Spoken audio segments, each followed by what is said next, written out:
She rolled her eyes, her tongue dripping with disdain. Oh, grow up, Robert. You're a joke. I deserve better. It was a Thursday evening when my world silted off its axis. I came home to the scent of fresh flowers and the sight of Grace, my wife, grinning as she admired a new diamond necklace in the mirror. My heart sank. I hadn't bought it. Hey, Grace. Nice necklace. Where'd you get it? I asked, trying to keep my voice steady. She glanced at me, a smile fading into something colder. Oh, Robert. Don't start, she said dismissively, turning back to the mirror and adjusting the necklace. I felt a knot tighten in my chest. Start what? Just asking a simple question. She sighed dramatically, the kind of exaggerated sigh she used when she thought I was being particularly dense. It's a gift from someone who actually cares about me. I blinked, stunned by her bluntness. What are you talking about? Grace turned to face me, her eyes cold and unyielding. You really want to know? Fine. It's from your boss, Charles. We've been seeing each other for months. He treats me like a queen, unlike you. My mind reeled. Charles, my boss. How could this be happening? Grace, what the hell? How could you do this to me? She rolled her eyes, her tone dripping with disdain. Oh, grow up, Robert. You're a joke. You can't even provide for me properly. I deserve better. I felt the room spin as her words sliced through me. So this is it? You're just going to throw everything away? Yes, I am. And I want a divorce, she said, her tone icy and final. I stood there, dumbfounded, as she walked past me, leaving the scent of her perfume in her wake. The woman I loved, the woman I thought I knew, was gone, replaced by someone I didn't recognize. Grace, wait, I called after her, desperation seeping into my voice. Can't we talk about this? We've been together for 5 years. Doesn't that mean anything to you? She stopped and turned, her expression one of mild annoyance. 5 years of what, Robert? Mediocrity, setting for less. I'm done with that. Charles offers me the life I deserve. I swallowed hard, trying to keep my composure. And what about us? What about the vows we made? Grace laughed, a cold, bitter sound. Vows? Don't be naive. People change, Robert. I've changed. I want more, and Charles can give me that. I felt a burning sensation behind my eyes, but I refused to let the tears fall. So that's it. You're just going to leave. She shrugged, looking almost bored. I've already packed my bags. I'm staying at Charles's place tonight. Have watched as she picked up her suitcase from the bedroom. The sight of her casually walking out of our home, out of our life together, felt surreal. I wanted to scream to beg her to stay, but I knew it would be pointless. Grace, I said one last time, my voice barely above a whisper. Why? She paused at the door, looking back at me with a hint of something. Pity, perhaps. Because I deserve better, Robert. And so do you. With that, she was gone. The door clicked shut behind her, leaving me standing in the middle of our living room, the scent of fresh flowers and her perfume lingering in the air. I felt a hollow ache in my chest, a deep sense of loss and betrayal. The life I thought I had was shattered, replaced by an uncertain and painful reality. The next few days were a blur. I went through the motions at work, avoiding Charles as much as possible. My mind kept replaying Grace's words, each one a dagger to my heart. Every time I saw Charles, I felt a surge of anger and betrayal that was hard to contain. I kept my head down, focusing on the mundane tasks that filled my day, all the while plotting my next move. One evening, as I nursed a drink at home, the idea started to take shape. I thought about the times Charles had confided in me. The stories he told, the secrets he shared over drinks, or in moments of misplaced trust. And then it hit me, I could use those against him. I spent the next few weeks gathering evidence. Emails, phone records, anything I could find that tied Charles to illegal activities. I remembered a particularly damning conversation about a failed drug test that he had somehow swept under the rug. I started digging through old emails, searching for any trace of his cover-up. My friend Dave, who worked in it, proved to be an invaluable ally. Hey Dave, I said, trying to keep my voice casual during a coffee break. I need a favor, it's about Charles. Dave raised an eyebrow, what about him? I hesitated, then decided to lay it all out. He's been having an affair with Grace, and I think he's involved in some illegal stuff. I need to find proof. Dave looked at me for a long moment before nodding. All right, Robert, I'll help you, but you better be sure about this. We spent hours after work digging through files, accessing secured records, and piecing together the puzzle. It was grueling work, but bit by bit, we uncovered enough to paint a damning picture of Charles's activities. Emails discussing shipments of questionable substances, phone records linking him to shady contacts, and the failed drug test that had mysteriously disappeared from his personnel file. One evening, I called Dave over to my place to review our findings. We sat at my kitchen table, papers and printouts strewn everywhere. This is it, I said, tapping a printout of an email thread. This shows he knew about the failed drug test and actively covered it up. Dave leaned in and read the email carefully. This is solid, Robert. But are you ready for what comes next? I nodded, the resolve hardening within me. I have to be. You took everything from me. This is the only way to make things right. Finally, I had enough to go to the police. I walked into the station, my heart pounding in my chest, and told them everything I knew. Detective Harris listened intently as I laid out the evidence. We'll need to verify all this, Harris said, ganging up from the documents. But if it's true, you've just opened up a major investigation. I nodded, feeling a mix of fear and satisfaction. I understand. Just do what you have to do. As I left the police station, a sense of grim determination settled over me. I had set the wheels in motion, and there was no turning back now. The investigation was underway, and with any luck, Charles would soon face the consequences of his actions. Back at home, I sat in the quiet of my living room, the weight of the day set in on me. I had taken a significant step toward justice, but the battle was far from over. There was still the matter of Grace and the looming divorce. But for now, I allowed myself a moment of satisfaction, knowing that Charles's downfall had begun. It was a crisp morning when the police showed up at the office. I was at my desk, pretending to be engrossed in a spreadsheet that I had been on edge all morning, anticipating this moment. When the commotion started near Charles's office, I knew what was happening. I watched from my desk as two officers escorted Charles out in handcuffs. His face was a mixture of shock and anger, his eyes darting around as if looking for someone to blame. Our eyes met briefly, and I couldn't help but feel a small sense of satisfaction. He had betrayed me, and now he was paying the price. The office was abuzz with whispers and speculation. News spread like wildfire. Charles was arrested for multiple charges, including drug possession and embezzlement. The company was in chaos, with employees huddled in small groups, murmuring in disbelief. I knew I couldn't stay there any longer. I walked into my boss' office the next day, carrying my resignation letter. Sarah, our HR manager, looked up at me, her eyes wide with surprise. "Robert, what's this?" she asked, taking the letter from my hand. "I can't work here anymore, Sarah." "Not after everything that's happened," I replied with a firm voice. She nodded slowly. "I understand. It's been a tough time for all of us. I'm sorry to see you go." I thanked her and left the office, feeling a strange mix of liberation and uncertainty. The job had been a significant part of my life, but staying there was impossible now.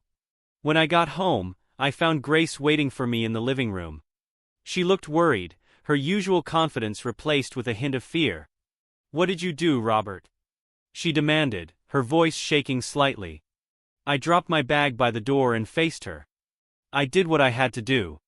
Charles is going to pay for what he did. And so are you." Grace's eyes widened in disbelief. "You can't do this to me. I'll ruin you in the divorce." I laughed bitterly, the sound echoing in the silent room. "Good luck with that. I'm not going down without a fight." She took a step closer, her eyes narrowing. "You think you're so smart, don't you? You think you can just destroy my life and get away with it?" I shook my head, feeling a mix of anger and sadness. "You destroyed our life, Grace. You chose this path. Now you have to deal with the consequences." Her face contorted with rage. "You'll regret this, Robert. I swear you will." I stood my ground, my resolve unwavering. "We'll see about that." Grace stormed out of the room, slamming the door behind her. I stood there for a moment, trying to calm the storm of emotions swirling inside me. The woman I had once loved was now a stranger, and the life we had built together was in ruins. But I wasn't going to let her or Charles destroy me. I walked to the window and looked out at the city, feeling a strange sense of determination.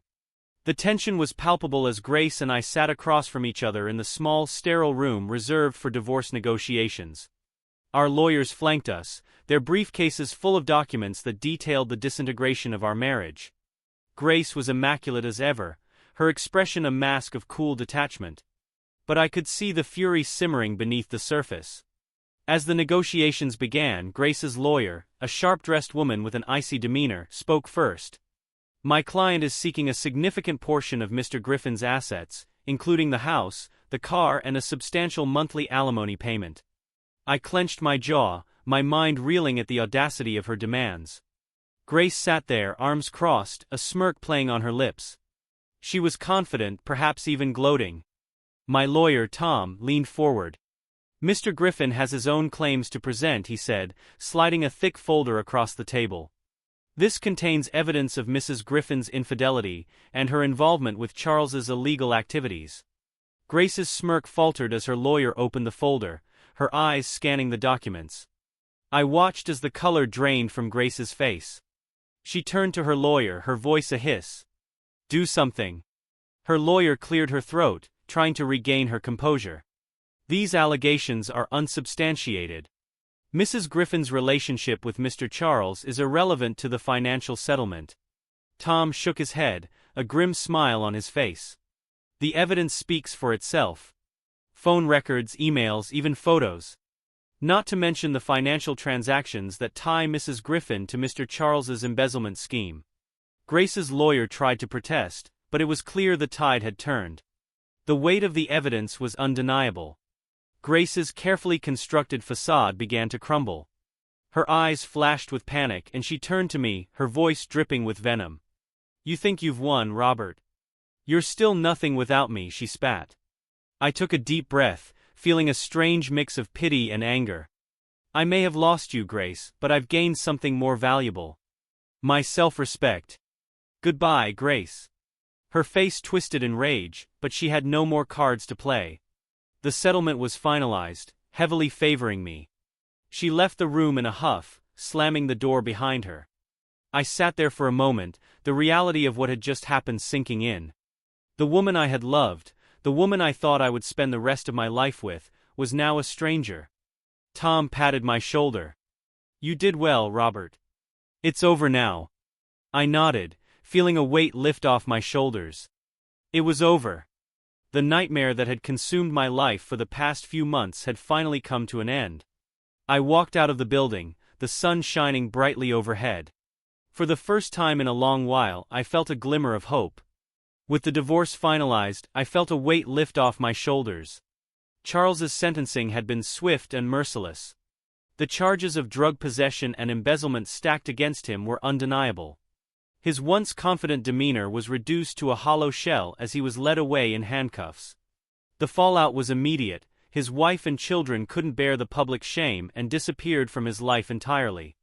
I quit my job at the company that had once been my career cornerstone and started working for my father's small construction business. It wasn't glamorous, but it was honest work. There was something therapeutic about the physical labor, the steady rhythm of building something tangible. Each completed project felt like a small victory, a step towards reclaiming my life. One evening, after a long day of work, I was about to head home when my phone buzzed. It was an old friend from college, Matt. We hadn't spoken in years, but he'd heard about the chaos my life had descended into. "Hey Robert, it's Matt. I heard about everything. How are you holding up?" I pause, leaning against my car, considering my response. "Hey Matt, I'm doing better. It's been tough, but I'm getting through it. Thanks for checking in. I can't believe it, man. I'm sorry you had to go through all that. You deserve better." I nodded, though he couldn't see me. "Yeah, it was a rough patch. But working with my dad has been good for me. It's different, but it's honest. Feels good to do something real." Matt laughed lightly. "Yeah, I get that. Sometimes a change of pace is just what you need." You're thinking about sticking with it. For now, yeah, it's a good fit. How about you? How's life treating you? We talked for a while longer, catching up on old times and new developments. It felt good to reconnect, to remember that I still have friends who cared about me. The days turned into weeks and slowly I started to rebuild my life. I rented a small apartment close to construction sites, enjoying the simplicity of my new routine. I even picked up a few new hobbies, running in the mornings and trying my hand at cooking in the evenings. It was a far cry from the life I had envisioned, but it was mine and that was enough. One day, as I was leaving a job site, my dad, a burly man with a perpetual twinkle in his eye, walked over. "Hey, Robert. You did good today. Proud of you, son." I smiled, feeling a warmth that had been missing for a long time. "Thanks, Dad. Means a lot coming from you." He clapped me on the shoulder. "Keep it up. You're a natural." As I drove home that evening, the sun setting in a blaze of colors, I felt a sense of peace. The past few months had been a whirlwind of pain and betrayal, but I had come out the other side stronger. The future was still uncertain, but for the first time in a long while I felt hopeful. When I got home, I found a letter in my mailbox. It was from Grace. My hands trembled slightly as I opened it, unsure of what to expect. "Robert. I don't know if you'll ever read this, but I wanted to say I'm sorry. Sorry for everything I put you through. I know it's too late to make amends, but I hope you can find it in your heart to forgive me someday. Grace." I folded the letter and put it away. I didn't know if I could ever forgive her, but it was a step towards closure. As I stood there in the quiet of my new apartment, I realized I was ready to move forward. The past was behind me and the future, whatever it held, was mine to shape. Update. Months passed and slowly I began to feel like myself again. I threw myself into my work at my father's construction company, finding solace in the steady, tangible progress each day brought. Reconnecting with friends and family became a cornerstone of my healing process. They had been my rock during the darkest times, and their unwavering support meant everything to me. One evening, as the sun dipped below the horizon and cast a warm glow over the construction yard, my father approached me. His gruff exterior softened by the day's end, he looked thoughtful. "Robert," he started, his voice tinged with a seriousness that immediately caught my attention. "I've been thinking." I put down the wrench I was holding and turned to face him fully. "What's on your mind, Dad?" He rubbed his chin, eyes narrowing as he chose his words carefully. "You've shown great resilience and strength these past months. The way you've handled everything, both personally and professionally, it's impressive. I'm proud of you." A mix of emotions surged through me. Pride, gratitude, and a bit of surprise. "Thanks, Dad. That means a lot coming from you." He nodded, his gaze steady. "I've been considering giving you more responsibility around here. How would you feel about that?" I was taken aback. "Are you serious?" He smiled, the lines on his face softening. "Absolutely. You've earned it, son. You've proven yourself more than capable." I felt a surge of pride and gratitude. This wasn't just about the job. It was a symbol of my recovery, of moving forward. "Thank you, Dad. I won't let you down." He kept me on the shoulder, his grip firm and reassuring. "I know you won't. We'll start transitioning some of the bigger projects to you next week." The following days were a whirlwind of activity and preparation. I delved into blueprints, budgets, and project timelines with a renewed sense of purpose. The trust my father placed in me fueled my determination to excel. One evening, after a particularly long day, I decided to call my old friend Matt. We had been in touch sporadically since that first phone call, but I wanted to share my latest news. "Hey, Matt. Got a minute?" "Robert, of course. What's up?" "I just wanted to let you know I'm taking on more responsibility for the company. My dad's given me some major projects to handle." "That's fantastic, man. I'm really happy for you. You deserve this." "Thanks, Matt. It feels good to be moving forward, you know." We chatted for a while, reminiscing about college days and making plans to catch up in person soon. Hanging up, I felt a deep sense of contentment. Life was far from perfect, but it was heading in the right direction. The first major project I was tasked with was a new residential development on the outskirts of town. It was ambitious and complex, but I welcomed the challenge. As I stood on the construction site overseeing the crew, I felt a sense of accomplishment. The sound of machinery and the sight of the building taking shape were tangible evidence of progress. Not just in my career but in my life. One afternoon, as I was reviewing some plans, my father walked over, a rare look of satisfaction on his face. "Robert, this project is coming along nicely. You're doing an excellent job." I smiled, feeling the warmth of his praise. "Thanks, Dad. It's a team effort, but I'm glad to be leading it." He nodded. "You're more than leading it. You're thriving. Keep it up." As the weeks turned into months, I fully embraced my new role at the company. The satisfaction I felt from seeing projects come to life, from initial blueprints to finished homes, was unparalleled. It was a fulfillment I hadn't experienced in a long time. My painful past has shaped me into a stronger, more resilient person. One crisp autumn day, I was leaving the office, savoring the cool breeze and the hint of fallen leaves in the air, when I almost bumped into someone. Looking up, I found myself face to face with Emily, an old acquaintance from college. She had always been kind and supportive, and seeing her now brought back a flood of memories. "Robert, is that you?"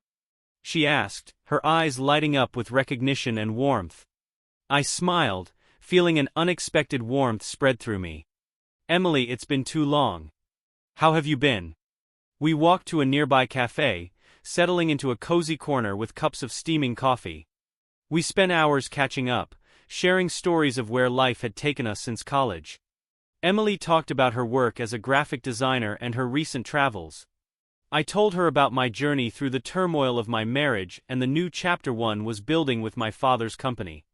At one point, she looked at me with a mixture of concern and admiration. "You've been through so much, Robert.